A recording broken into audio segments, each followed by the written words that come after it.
Bonjour à tous, aujourd'hui on s'attaque à une question immense, une notion centrale du programme, la justice. Et plus précisément, on va se demander, une loi peut-elle être injuste? C'est une question redoutable, un sujet de dissertation très classique, alors on va essayer d'y voir clair ensemble de manière rigoureuse. Pour entrer dans le vif du sujet, rien de tel qu'un exemple littéraire, mais surtout philosophique, tiré de la tragédie grecque. Chez Sophocle, l'héroïne, Antigone, s'oppose à la loi de la cité, la loi du roi Créon. Pourquoi ?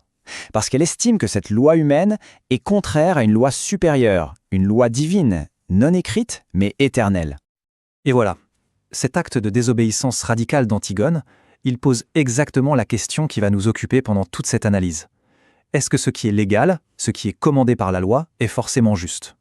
Alors pour y voir clair et pour construire une pensée structurée, voilà notre plan de bataille. D'abord, on va poser une distinction conceptuelle fondamentale, celle entre le légal et le légitime.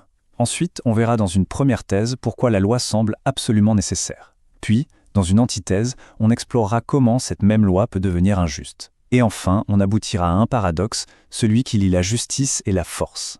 C'est un plan dialectique classique, parfait pour le bac. Allez, on commence. En philosophie, vous le savez, la première chose à faire, c'est toujours de définir précisément les termes qu'on emploie. C'est la base de tout. Commençons donc par la distinction la plus importante du sujet. Légal ou légitime. Regardons ça de plus près. D'un côté, on a ce qui est légal. C'est simple. Est légal ce qui est conforme à la loi en vigueur dans un pays donné à un moment donné. C'est ce qu'on appelle le droit positif. Sa source, c'est l'État. De l'autre côté, on a ce qui est légitime. Là, c'est différent. Est légitime ce qui est conforme à un idéal de justice, à une exigence morale, que l'on considère comme universelle, supérieure aux lois d'un seul pays. Sa source, ce n'est plus l'État, c'est la conscience, la raison, ou pour Antigone, les dieux.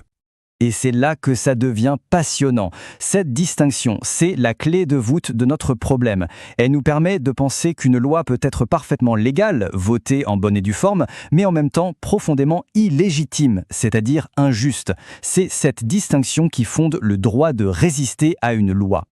D'accord. Mais alors, si on peut toujours critiquer la loi au nom d'une justice supérieure, au nom de notre conscience, à quoi bon les lois? Pourquoi ne pas laisser chacun suivre son propre sens de la justice? C'est notre première grande partie, la thèse en faveur de la nécessité de la loi. Pour répondre à cette question, des philosophes comme Hobbes ou Locke nous invitent à une expérience de pensée. Imaginons un monde sans État, sans loi, sans police. C'est l'état de nature. Le problème, nous dit Locke, c'est que dans cet état, chacun est juge de sa propre cause. Et comme les humains sont partiaux, guidés par leur passion et leur désir de vengeance, la justice est impossible. L'argument est donc le suivant. Pour sortir du chaos, de la violence et de l'injustice permanent, il faut se défaire de notre droit de nous faire justice nous-mêmes. Il faut le confier à une instance supérieure, neutre et impartiale, l'État. Ce qu'il faut bien retenir ici, c'est que l'État et ses lois ne sont pas d'abord des ennemis de la justice, mais au contraire à condition même de son existence. Sans loi, c'est la loi du plus fort qui règne. Très bien. L'État est donc nécessaire à la justice. C'est notre thèse. Mais, et c'est un grand mais, que se passe-t-il lorsque cet État, même s'il est démocratique, se met à produire des lois qui nous semblent monstrueuses, injustes? On passe à l'antithèse. Et pour penser ce problème, on a un auteur absolument fondamental, c'est Alexis de Tocqueville. Écoutez bien la subtilité de son argument. Quand on désobéit à une loi injuste, nous dit-il, on ne dit pas que la démocratie ne vaut rien. Non, on fait quelque chose de plus fin. On en appelle de la loi du peuple, ici et maintenant, à une loi plus haute, celle qui vaut pour l'humanité entière. L'image qu'il utilise est très forte. Un peuple, même souverain, est comme un jury dans un tribunal.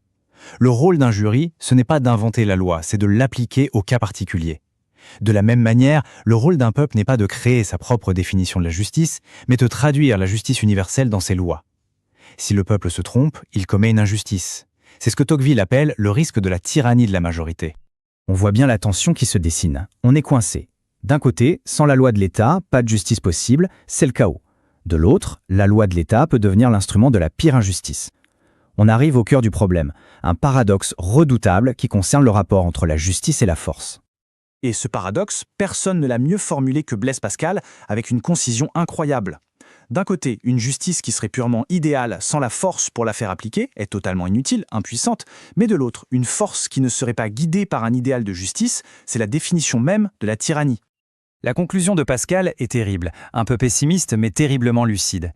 Il nous dit, dans le monde réel, comme il est impossible de donner la force à la justice, eh bien on a fait l'inverse. On a donné une apparence de justice à la force.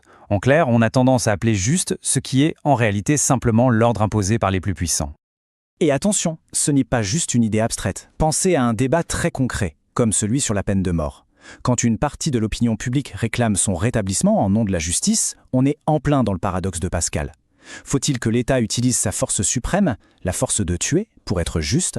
Ou est-ce que la justice commande au contraire de refuser cette force-là, même si elle est légale? Cette confusion entre la justice et l'expression d'une force, qu'elle soit celle de la vengeance ou de la loi, on la retrouve partout. Même dans la culture populaire, par exemple. Dans une série comme Game of Thrones, l'absence presque totale d'une justice institutionnelle fiable laisse le champ libre à un cycle infini de vengeance privée.